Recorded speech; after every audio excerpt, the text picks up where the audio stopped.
से देखो class ग्रीगर Mendel, इन्हें क्या बोला जाता है? Father of genetics.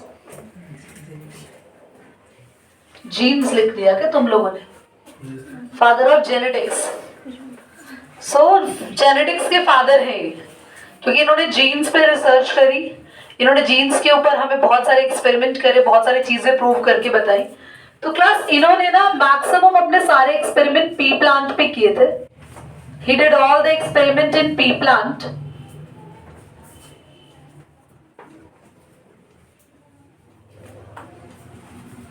क्यों इन्होंने पी प्लांट सिलेक्ट किया था, ये क्वेश्चन भी आता है एग्जाम में। तो क्वेश्चन ये आता है कि why ग्रीगर Mendel selected the P plant, कि इन्होंने पी प्लांट ही क्यों सिलेक्ट किया, ऐसा क्या रीजन था इनके लिए। तो ये रीजन था पी प्लांट सिलेक्ट करने का, सबसे फर्स्ट रीजन ये था कि पी प्लांट में वैरायटी ऑफ कैरेक्टर्स होते हैं।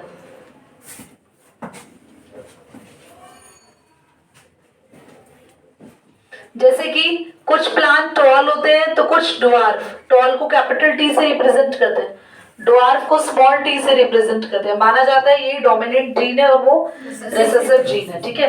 कुछ प्लांट्स यहाँ पर जैसे टॉल था, ड्वार्फ एक कैरेक्टर हो गया,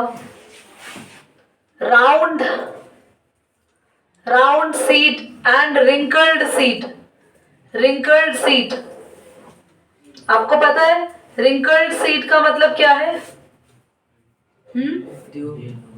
रिंकल्ड मतलब सिकुड़ा हुआ सीड। सीड क्या है? जो मटर के दाने होते हैं उन्हें सीड कहते हैं, ठीक है। Now round seed and wrinkle seed. उसके बाद है पॉड कलर। पॉड क्या होता है?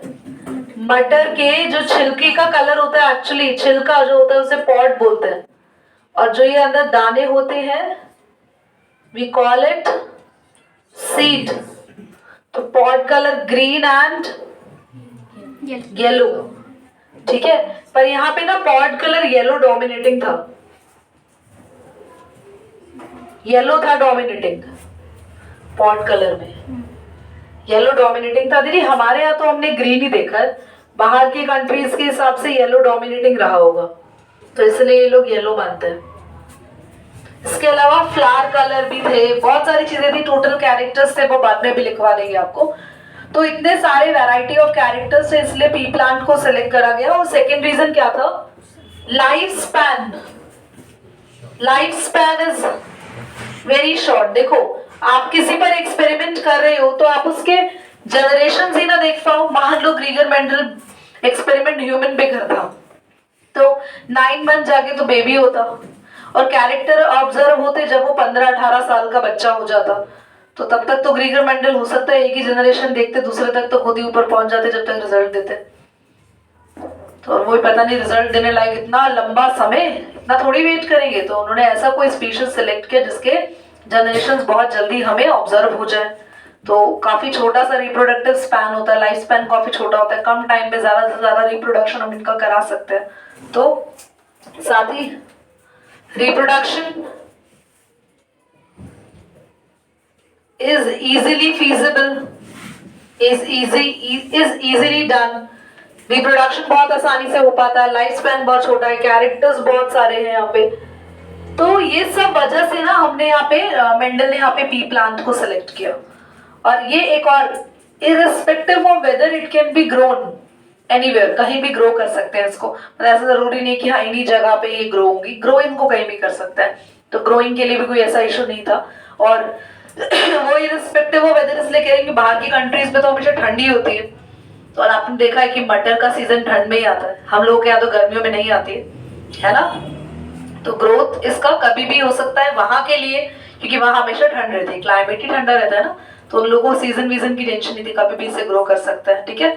और जो प्लांट है बहुत बड़ा स्पेस भी नहीं लेता ग्रो करने में, आराम से छोटे से प्लांट में भी, इसकी ना एक्चुअली मटर की वो होती है, क्रीपिंग प्लांट होता है, बेल होती है, अगर आपने कभी देखा होगा तो ये इतना बहुत बड़ा स्पेस नहीं लेता, आराम से इसको ग्रो कर सकते हैं और हर जगह आसानी से अवेलेबल हो जाती है। तो ये सारे रीजंस याद रखना, मैं इसलिए इस पे फोर्सफुली पढ़ा रही हूँ क्योंकि आपको पता होनी चाहिए कि उन्होंने पी प्लांट क्यों चूज किया था। अब हम दो नई चीजों को सीखने वाले हैं, यहाँ पे दो नई टर्म याद रखना बच्चों, फिनोटाइप और जीनोटाइप, क्योंकि अभी हम क्रॉसेस स्टार्ट करेंगे। जैसे मैं बोल रही हूँ कोई पी प्लांट है और वो टॉल है, तो टॉल अगर मैं बोल रही हूँ वो दिख रहा है तो ये फिनोटाइप हो गया। पर अगर मैं बोलूंगी कि टॉल जो कैरेक्टर है मैं उसको जीन्स में लिखना चाह रही हूँ, मैंने टीटी लिख दिया, तो अगर मैं सिंबल फॉर्म में लिखती हूँ उसकी जीन्स लिखती हूँ जीन्स, तो जीन्स फॉर्म में मैं अगर किसी को लिख रही हूँ या जीन्स के कोड वर्ड में लिख रही हूँ तो वो क्या कहलाएगा, जीनोटाइप। पर अगर मैं उसको बता रही हूँ कैसा दिख रहा है, फिजिकली अपीयरेंस कैसी है, अंतिम बिल्कुल सही बोला था आपने, फिजिकल अपीयरेंस किसी कैरेक्टर का कैसा है, तो वो फिजिकल अपीयरेंस वर्ड क्या होते हैं, समझ में आया। चलिए पॉज करेंगे, नोट करो फटाफट से। तो क्लास हमारे पास ना दो लॉज ग्रीगर मेंडल ने दिए थे, ध्यान से सुनेंगे। क्या है ये लॉ, क्या है लॉज ऑफ इनहेरिटेंस। इनहेरिटेंस का मतलब क्या होता है, इनहेरिटेंस वर्ड का मतलब होता है कैरेक्टर्स का पेरेंट से प्रोजेनी में ट्रांसफर होना, उस प्रोसेस को बोलते हैं इनहेरिटेंस। कहते हैं ना ये तो मुझे इनहेरिट है, इनहेरिट मतलब ये मुझे मेरे खानदान से मिला है, तो this is the inherited gene. कभी कभी ऐसा हम लोग इंग्लिश में बोल देते हैं, दिस इज इनहेरिटेड, तो दिस इज द इनहेरिटेड, ऐसा बोल सकते हैं hobby of our family, this the inherited gem of our family, मतलब ये हमारी फैमिली का एक हिडन जेम है, हमें एक हिडन जीन मिला हुआ है। जैसे सिंगिंग है तो कोई बोल देते हैं कि this is inherited in our family, जैसे सिंगिंग है, डांसिंग है, कुछ लोगों में कुछ लोगों में आता है, जैसे कुकिंग है, तो अगर कहीं शेफ है तो हो सकता है उनके बच्चों के अंदर भी टेक्निक्स आए, तो ये सारी चीजें इनहेरिटेड वर्ड को मैं समझाने के लिए बता रही हूँ। तो यहाँ पे लॉ और लॉज ऑफ इनहेरिटेंस में हमारे पास दो लॉज आएंगे। फर्स्ट है लॉ ऑफ सेग्रीगेशन, सेग्रीगेशन, और सेकंड बच्चे पढ़ेंगे अभी हम law of independent assortment, independent assortment, assortment. तो अभी डिटेल में इतने अच्छा नहीं लिखा, क्योंकि अभी खाली हम लोग को सिर्फ लॉ ऑफ सेग्रीगेशन पढ़ना है, तो प्रॉपरली तो इसको और ज्यादा अच्छे से पढ़ाएंगे जब क्रॉस सीखेंगे। थोड़ा सा बोरिंग जरूर है, पर अगर ध्यान अच्छे से नहीं दिया तो एक आसान चैप्टर के मार्क्स आपके हाथों से निकल जाएंगे, तो मेक श्योर बहुत ध्यान से सुनेंगे। सेग्रीगेशन मतलब कौन बता सकता है? Recently these two friends are segregated from each other, अलग अलग हो गए, तो वही वर्ड है सेग्रीगेशन का भी।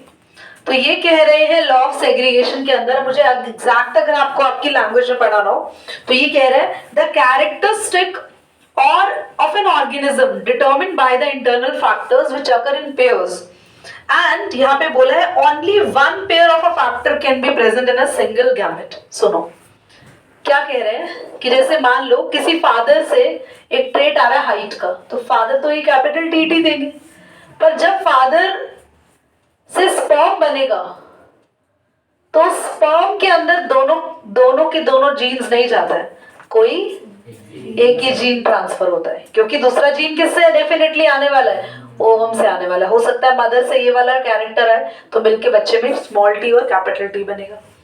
तो कहना क्या चाह रहे हैं कि आपके अंदर कैरेक्टर्स पेयर्स में होते हैं, हमेशा आपकी जीन्स हमेशा पेयर्स में होती है, पर जब भी हमारे गैमेट बनते हैं उस टाइम पे हमारी जीन्स एक दूसरे से, क्योंकि उनमें से कोई एक ही कैरेक्टर आगे ट्रांसफर होना होता है, तो उसे कहते हैं लॉ ऑफ सेग्रीगेशन। समझ में आ गया लॉ?